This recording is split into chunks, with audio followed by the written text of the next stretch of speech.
올해 노벨 경제학상은 국가는 왜 실패하는가를 공동 집필한 다론 아제모울로, 사이먼 존슨, 제임스 로빈슨 교수가 공동 수상했습니다.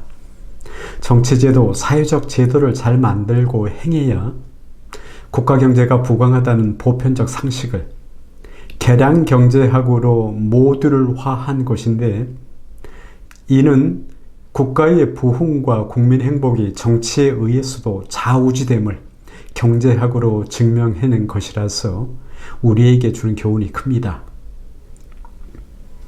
최근 삼성전자를 비롯하여 한국 사회의 위기도 대부분 사내 정치와 권력 부패에서 기인함을 볼 때 더욱 그러합니다. 인천 경제자유구역도 그 좋은 본보기입니다. 오늘 방송도 송도 이해와 판단에 유익하시기를 빕니다.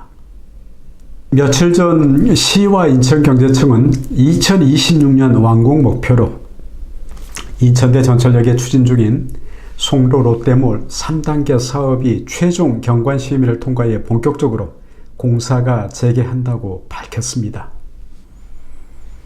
이 사업은 15,500평 부지에 무려 연면적 86,400평을 짓는 사업으로 내막을 들여다보면 200실 26층 테라스형 리조트 사업에 중점을 둔 쇼핑과 먹거리몰 사업입니다.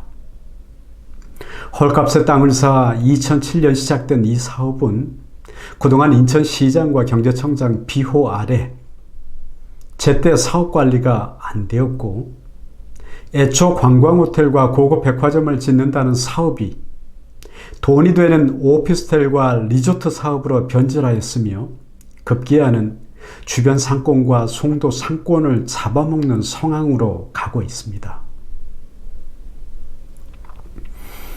경기도 판교 테크노밸리 행정처럼 사업 목적과 사업 기간을 명시하고 지키지 않을 때는 땅을 과감히 회수하는 원칙 있는 정치 행정을 못한 결과입니다.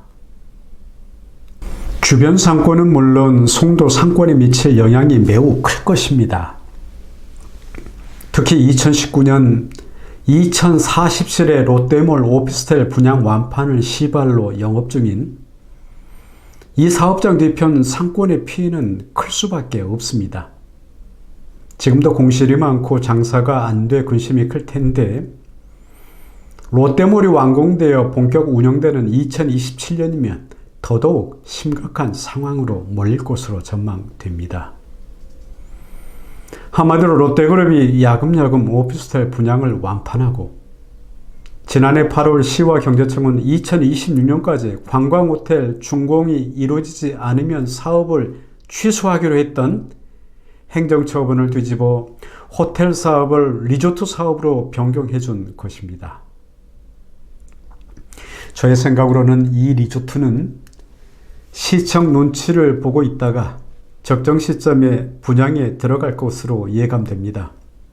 그렇게 되면 주변 호텔과 오피스텔 임대 사업에도 적잖이 영향을 줄 것입니다.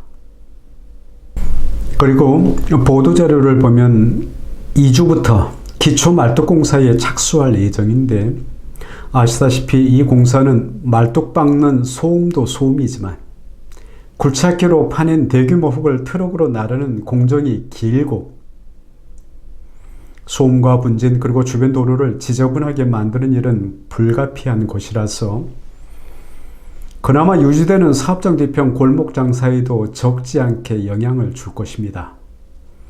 지금처럼 3-4m 높이 펜스 친 것으로 해결될 일이 아닙니다. 해당 상가 협의회는 충분한 피해 보상을 요구할 필요 있어 보입니다. 그리고 이 롯데몰과 연결되는 GTXB 인천대 입구 출발역 지하에도 수만여 평 지하 상가가 들어서는 곳으로 알고 있습니다. 이 모두가 신규 고객 수요가 넘쳐 조성하는 것 아닙니다. 기존 상권을 빨아들이는 일입니다. 이 사업이 애초 계획처럼 고급 백화점과 호텔 중심의 사업으로 유지되었더라면 그나마 주변 상권에 유익이 되었을 텐데 말입니다. 또 보도자료를 보면 내외부 경관의 공공성 강화 조건으로 의결을 했다고 강조했는데, 제가 보기에는 리조트 영업에 유리하도록 안쪽의 경관은 확보해주고 바깥쪽 주변 거리는 답답한 모양새가 되었습니다. 공공성 강화의 우선은 항상 건물 외벽이 접하는 대로변 쾌적함에 두는 것이 좋습니다. 지금까지 시와 인천경제청의 경관 심의와 사업 변경 과정을 보면 송도 국제도시는 왜 실패하는가 예시가 될 것입니다. 신세계도 이랜드도 롯데몰을 따라 할 것입니다. 앞으로 그 얼마나 답답하고 혼잡스러운 인천대 전철역 사거리가 될 것인지가 보입니다.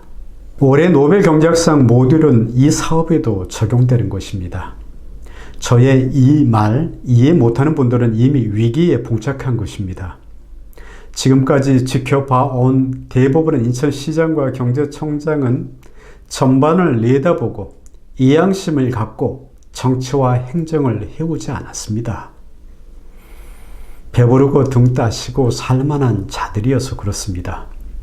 믿고 의지할 만한 정치인이 부재합니다. 단위 조각만을 봅니다. 그래서 엊그제 발표된 2040 비전인이 하는 것이 말장난으로 비치는 이유입니다. 그런 단위와 조각들이 다행히 서로 조화를 이루도록 하는 노력도 없습니다. 부동산 떴다방 정치에 400여 명 공무원이 총동원되고 있는 모습입니다. 제가 보기에 이미 유종복 시장이든 현 경제청장이든 공무원들로부터 레임덕은 심각해 보입니다. 부동산 정책 사업에 눈 돌아가 있는 리더의 행태에 선량한 공무원들은 신물이 나 있는 것입니다. 송도 센트럴파크 2포 호텔 외벽 공사비 40억 원이 400억 원으로 부풀려지도록 내버려지고 매년 아트센터 운영비만 80억 원 가까이 혈세가 투입되어야 하는 상황에도 송도국제도시 찬양에 열애를 하는 자들은 도대체 누구입니까? 선량한 주민, 눈먼 투자자들, 등쳐먹는 자들이 아닐까요? 조심하고 또 조심하시기를 빕니다. 나와 내 가족이 죽지 않으려면 냉정한 눈과 귀로 요놈의 정치와 행정이 벌이는 일을 예상하고 판단할 줄 아셔야 합니다. 그러지 않으면 어느 순간 나락에 떨어지고 맙니다. 저만큼 이해관계 없이 인천경제자유국을 가감없이 관찰하고 진솔하게 말하는 이 없을 것입니다. 나이 먹어가며 구질구질하고 비굴하게 살지 않으려 하기 때문입니다. 저 하나쯤 목소리도 송도국제도시를 더는 썩지 않게 하는 소금 한 알 아닐까 하고요. 감사합니다.